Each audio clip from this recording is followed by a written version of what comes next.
The Gaza Strip, a sliver of land on the Mediterranean coast, has known hardship for decades, but the past month has seen a dramatic escalation in suffering. Since April 2, 2025, the Israeli military has imposed a complete blockade on the territory. This marks the longest siege since the current conflict began, tightening its grip on the lives of over 2 million Palestinians. The closure of Gaza's entry points has effectively choked off the flow of essential goods. Food, fuel, medicine, and other vital supplies are no longer reaching the beleaguered population. This blockade is not just an inconvenience, it is a calculated act that is pushing Gaza to the brink of catastrophe. The world watches, often in horrified silence, as a humanitarian crisis unfolds. The international community must break its silence and demand an immediate end to this inhumane siege. The people of Gaza deserve nothing less than the right to live with dignity and security. This is not a conflict, it is a strangulation, and the world must not stand idly by as Gaza suffocates. One of the most immediate and devastating impacts of the blockade is the crippling shortage of food. Bakeries, the lifeblood of many communities, have fallen silent. The lack of flour, a staple ingredient, has forced them to shut their doors, leaving families with empty plates and dwindling hope. Even the 25 bakeries supported by the World Food Program, an organization dedicated to combating hunger, have been unable to operate. This stark reality underscores the severity of the crisis. The blockade has effectively cut off the lifeline of food assistance, pushing Gaza toward the precipice of famine. The images coming out of Gaza are heartbreaking. Empty shelves in shops, mothers desperately trying to feed their children with meager rations, and the ever-present fear of hunger gnawing at the hearts of millions. The world cannot afford to ignore these cries for help. The denial of food is not just a consequence of conflict, it is a weapon of war. A weapon being wielded with chilling indifference against a civilian population already grappling with years of hardship.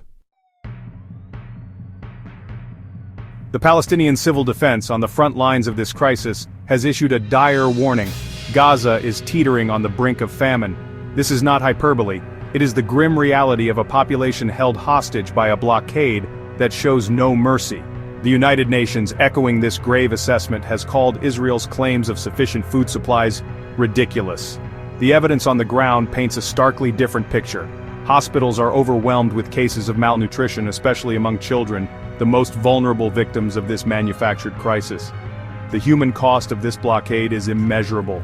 It is measured in the gaunt faces of children, the despair of parents unable to provide for their families, and the slow, agonizing death of hope. The world must listen to the voices of organizations like the Palestinian Civil Defense and the United Nations. They are sounding the alarm about a catastrophe in the making. A catastrophe that can still be averted if the international community finds the courage to act. As if the suffocating blockade wasn't enough, the people of Gaza are also living under a relentless barrage of Israeli airstrikes. The skies above this densely populated strip of land are filled with the terrifying roar of fighter jets and the thunderous impact of bombs. On April 1st, the third day of Eid al-Fitr, a Muslim holiday meant for celebration and family gatherings, Israeli forces killed at least 23 Palestinians. The sanctity of life, even during a holy festival, is disregarded with impunity. Homes, hospitals, and schools, supposedly safe havens in times of war, are reduced to rubble. The psychological toll of this constant bombardment is immeasurable. Fear and trauma have become unwelcome companions for every man, woman, and child living under siege. This is not a war, it is a massacre. A one-sided onslaught against a population that has nowhere to hide, nowhere to run, and no one to defend them. Section 5. Fleeing under fire. In the face of relentless bombardment, Israeli forces have ordered mass evacuations in northern Gaza. Tens of thousands of civilians, many of them women and children, are fleeing their homes in Beit Hanun, Beit Lahia, and Rafah, desperately seeking safety from the bombs. The scenes of exodus are heart-wrenching. Families huddled together, clutching meager belongings, their faces etched with fear and uncertainty. They are running, not from a natural disaster, but from the deliberate actions of a military power determined to make their lives unbearable. The United Nations has reported that these evacuations are taking place under gunfire, adding another layer of terror to an already horrific situation. The right to seek refuge, enshrined in international law, is being trampled upon with impunity. These displaced families, now refugees in their own land, face an uncertain future. They are crammed into overcrowded shelters, lacking basic necessities, their lives on hold, their dreams shattered. Section 6 Settler Terror in Douma. The violence is not confined to Gaza. In the occupied West Bank, a different but equally troubling form of terror is unfolding. Armed Israeli settlers, emboldened by a culture of impunity, are carrying out increasingly brazen attacks against Palestinian communities.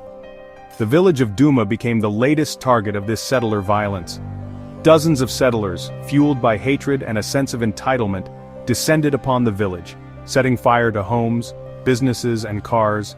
The residents, terrorized in their own homes, were left to watch, as their lives were literally turned to ashes.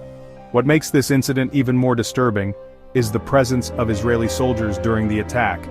Instead of protecting the Palestinian residents, these soldiers stood by, providing tacit approval and protection to the rampaging settlers. These settler attacks are not isolated incidents. They are part of a systematic campaign of intimidation and displacement. A campaign that is tacitly endorsed by the Israeli government through its inaction and its continued expansion of illegal settlements. Section 7. A global outcry. As the horrors of the Gaza blockade and the broader escalation of violence grip the world's attention, a global outcry is growing. Human rights organizations, from Amnesty International to Human Rights Watch, are condemning Israel's actions, calling for an immediate end to the blockade and accountability for the human rights violations. Protests are erupting in cities across the globe. People of conscience, outraged by the images of suffering and the blatant disregard for international law, are taking to the streets, demanding justice for Palestine. The international community, so often paralyzed by political expediency, is facing a moral imperative to act. The time for empty condemnations and toothless resolutions is over. The world must recognize that silence is not neutrality, it is complicity. The international community must use all diplomatic, economic, and political tools at its disposal to pressure Israel to end the blockade, stop the violence, and respect the human rights of the Palestinian people. Section 8. Seeking justice for Mahmoud. In a separate but related development, a U.S. judge has ruled that the case of Columbia student activist Mahmoud Khalil can be heard in New Jersey, not Louisiana. This legal battle is a stark reminder of the global reach of this conflict and the ongoing struggle for justice. Khalil, a vocal advocate for Palestinian rights, was detained in Louisiana on what many believe are politically motivated charges. His case has become a rallying cry for activists and human rights defenders who see it as an attempt to silence dissent and criminalize support for Palestine. The judge's decision to move the case to New Jersey, while a procedural victory, is a small glimmer of hope in a justice system that often seems stacked against those who challenge the status quo. Mahmoud Khalil's plight is a reminder that the fight for justice knows no borders. It is a fight that must be fought in courtrooms, on the streets, and in the halls of power until all those who stand for justice and equality are free. Section 9. A world on fire. From Gaza to the West Bank, from the streets of New Jersey to protest marches across the globe, the Palestinian struggle for freedom and justice is igniting consciences and demanding attention. The world is witnessing a confluence of crises, a brutal blockade, escalating violence, settler terror, and the suppression of dissent. These are not isolated incidents, they are interconnected symptoms of a deeper malaise, a system built on injustice and sustained by indifference. But amidst the despair there is hope. Hope ignited by the resilience of the Palestinian people, by the unwavering commitment of human rights defenders, and by the growing chorus of voices demanding change. The world is at a crossroads. It can choose to continue down a path of apathy and complicity, or it can choose to stand on the side of justice, human rights, and equality. The time for choosing is now. The world is watching. History will judge our actions. Let us choose wisely.